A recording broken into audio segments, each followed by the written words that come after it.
नमस्कार मित्रांनो, big boss Marathi season 6च्या या तिसऱ्या आठवड्यात तब्बल 8 कंटेस्टंट घराबाहेर जाण्यासाठी नॉमिनेट झालेत. तर लोकांनी जो काही विचार केला होता, की हे कंटेस्टंट नॉमिनेशनमध्ये पाहिजेत, तर त्यापैकीच काही कंटेस्टंट या नॉमिनेशन लिस्टमध्ये पाहायला मिळतात.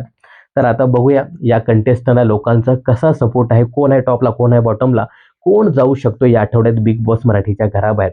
तर मित्रांनो, हे जे काही 8 कंटेस्टंट आहेत. या 8 कंटेस्टंटला सध्या लोकांचा सोशल मीडियावर किती सपोर्ट आहे ते आपण पाहूया. तर या यादीमध्ये 8व्या स्थानी ती म्हणजे सोनाली राऊत. मित्रांनो, बिग बॉसच्या घरामध्ये सोनाली राऊतचा अजिबात गेम नाहीये. मी नेहमीच माझ्या व्हिडिओमध्ये सांगत आलोय, की सोनाली राऊत ही खूप खूप स्ट्रॉंग कंटेस्टंट आहे. सोनाली राऊत ही बिग बॉस अगोदर करून आली, खेळून आली. त्यामुळे तिला माहिती आहे, की बिग बॉसच्या घरामध्ये कसं खेळायचं. पण सोनाली या बिग बॉसमध्ये मराठीमध्ये काहीच करताना दिसत नाही. ना आपले मुद्दे ठेवत की टास्क खेळत. कशातच ती नसते. त्यामुळे लोकही तिला अजिबात सपोर्ट करताना दिसत नाही. सोनाली या वोटिंग ट्रेंडमध्ये काल पण बॉटमलाच होती आणि आज सुद्धा आणि कदाचित पुढे सुद्धा ती बॉटमलाच असेल. सोनाली राऊत ही 8व्या स्थानी म्हणजेच बॉटमला आहे. नंबर 7 ची गोष्ट करायची झाली तर इथे आहे ओमकार राऊत. मित्रांनो, बिग बॉसच्या घरामध्ये ओमकार राऊत याचा सुद्धा जास्त गेम दिसत नाही. ओमकार राऊत हा नॉमिनेट आहे, तरीही तो जास्त दिसण्याचा प्रयत्नच करत नाही.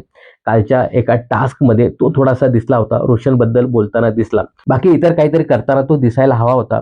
त्याला कळायला पाहिजे, की मी नॉमिनेट आहे. आपण काहीतरी करणं अपेक्षित आहे, तर आपण लोकांच्या समोर जाऊ. परंतु तसा ओमकार अजिबात काही करताना दिसत नाही. सध्या ओमकार आणि सोनाली राऊत ही जी काही राऊत कंपनी आहे, ही सध्या बॉटमलाच आहे. नंबर 6 ची गोष्ट करायची झाली तर इथे आहे रुचिता जामदार.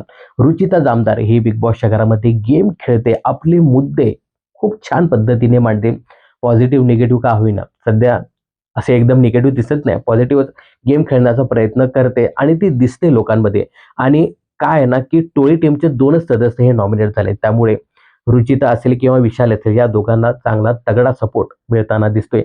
सध्या रुचिता या वोटिंग ट्रेंडमध्ये 6व्या स्थानी आहे. नंबर 5 ची गोष्ट करायची झाली तर इथे अजून आहे ती म्हणजे दीपाली सय्यद.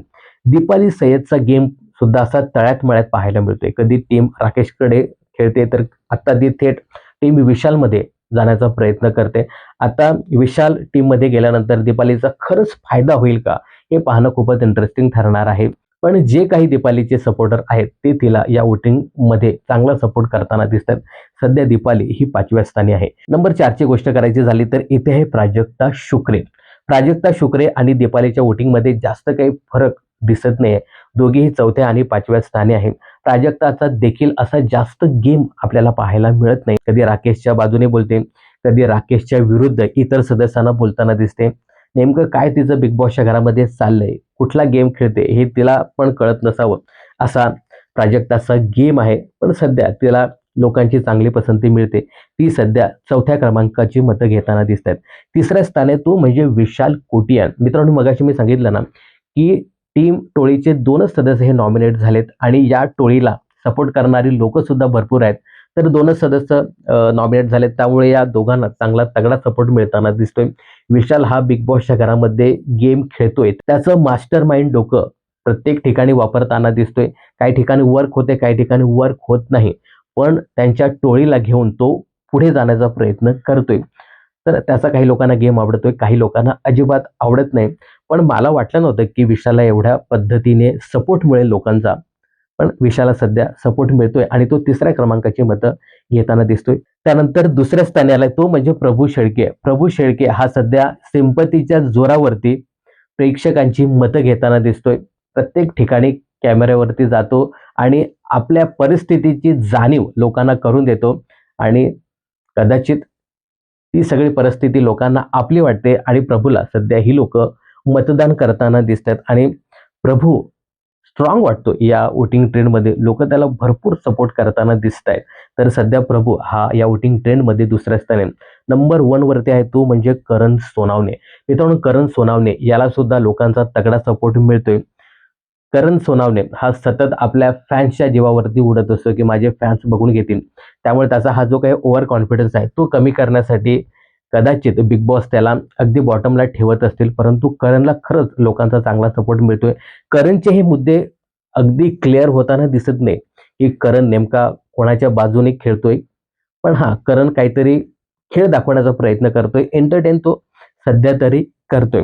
तर करणला सध्या तरी पहिल्या क्रमांकाची मतं पाहायला मिळतात. त्यानंतर दुसऱ्या स्थानी प्रभू, नंतर विशाल आहे, त्यानंतर प्राजक्ता शुक्रे आणि त्यानंतर दीपाली सैद असे 3-4 कंटेस्टंट हे खूप स्ट्रॉंग या नॉमिनेशन प्रक्रियेमध्ये वाटतात.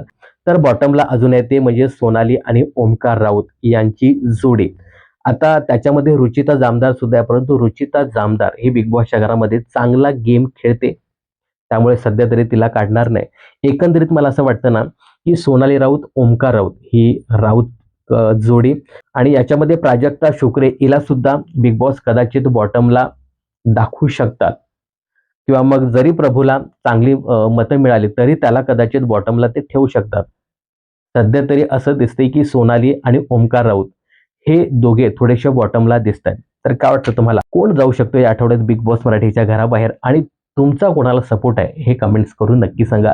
बिग बॉस आणि मनोरंजन क्षेत्रातील अशाच फिल्मी अपडेट जाणून घेण्यासाठी चॅनल जर सबस्क्राईब केलं नसेल तर जरूर सबस्क्राईब करा.